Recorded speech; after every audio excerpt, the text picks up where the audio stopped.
much lower number. They said some of the locals, 6% would go in there, $18 million. We said it was 53. Total diverted out of Adams County, we said it was 62. They said it was almost $50 million. This is money that would have gone to local retailers, pubs, car dealerships, whatever. And now it's going into the casino and then off to Harrisburg in terms of taxes. Within an hour, we saw another 90. They saw twice that. An hour to two away, we saw not much. They saw 65 million coming up from Washington, D.C. area. That was their forecast. Well, I lost a chart. Oh, well. The reality is this is gone. None of this is going to happen. So if we look at their claims, Mason-Dixon is continuing to say, while nearly all Pennsylvania casinos are clustered in the eastern and western areas of the Commonwealth, this facility will draw visitors from an underserved region in south central Pennsylvania, as well as northern Maryland, northern Virginia, West Virginia, Washington, D.C. Adams County's underserved. Right now, you guys are located an hour from a casino, so you only lose $206 per adult per year. You're underserved. You need to get up to $750. Then you'll be talking about being served. Ongoing annual impacts. Millions of dollars in new annual economic activity. Mason-Dixon hasn't really said if it's 1 or 2 million, but it's millions. It's going to be lots. It's going to be big. Millions of dollars in new local spending as a result of increased business. This is completely contingent upon people coming from 2 hours away, staying overnight, going to a restaurant or a hotel someplace outside the casino.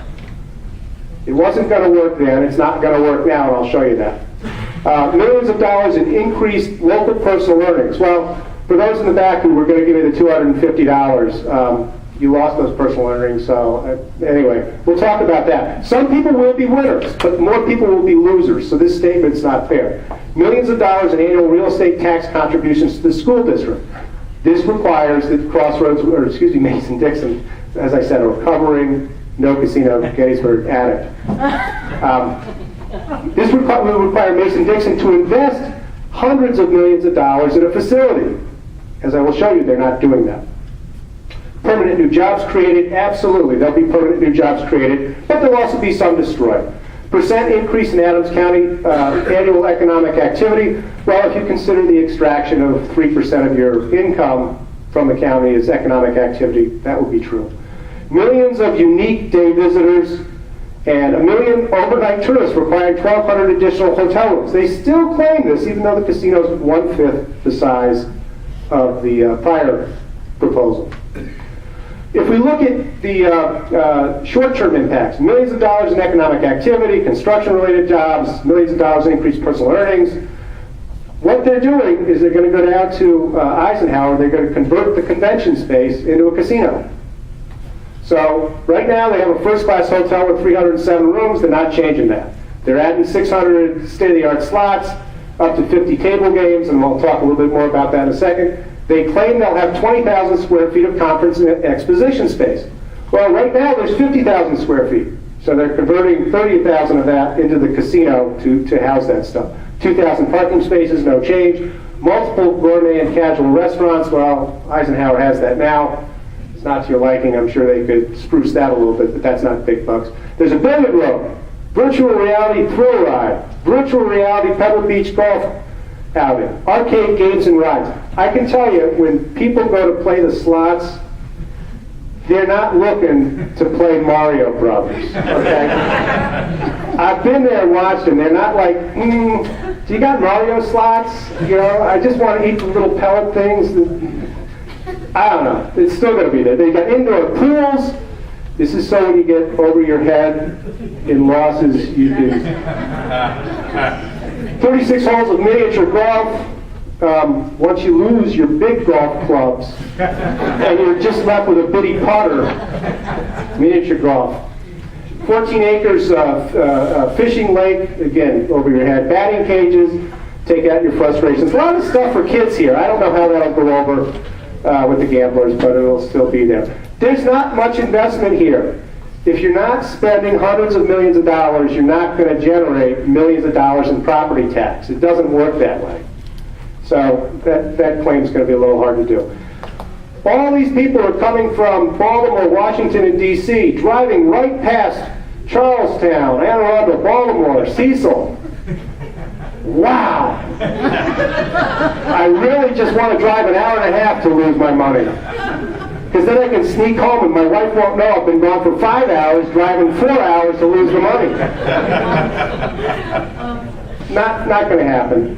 This is going to be a locals casino. Adams residents will lose about 53. The tourist state, that's $61 million. The other way of looking at it is, if you got 600 slots, and they do $240 a day, which is what's being done, you get $53 million.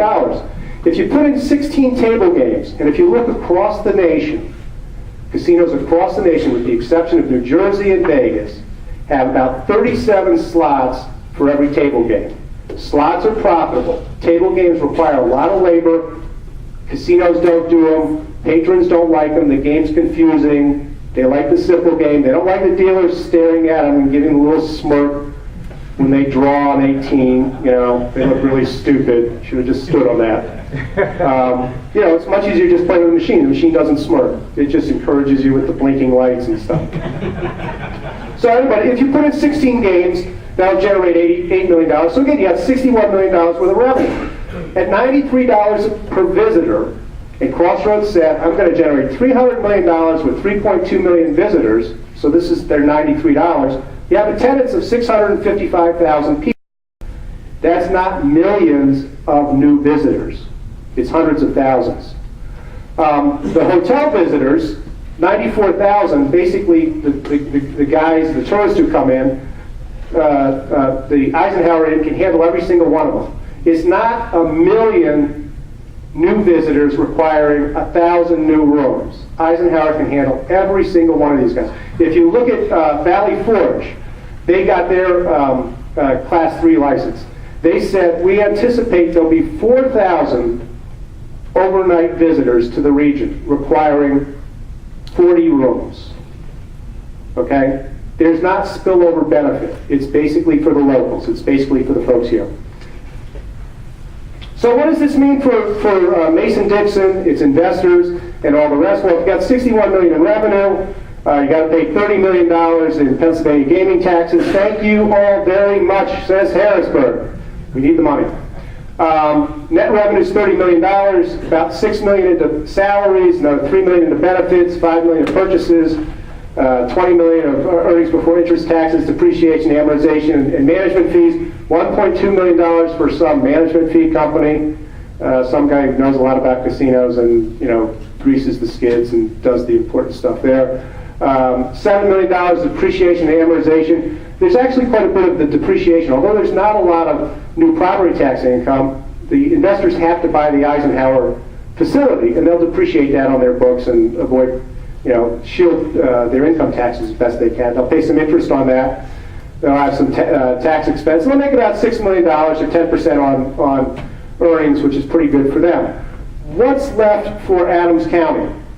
Well, as been said in the press and all the rest, there's maybe 200 jobs that would come in here. 5 at the management level, wage of, I don't know, $150,000 a year. This is kind of a small facility. Technicians and supervisors, 2 dozen of them, $40,000. Dealers, 60 of them to manage 16 tables.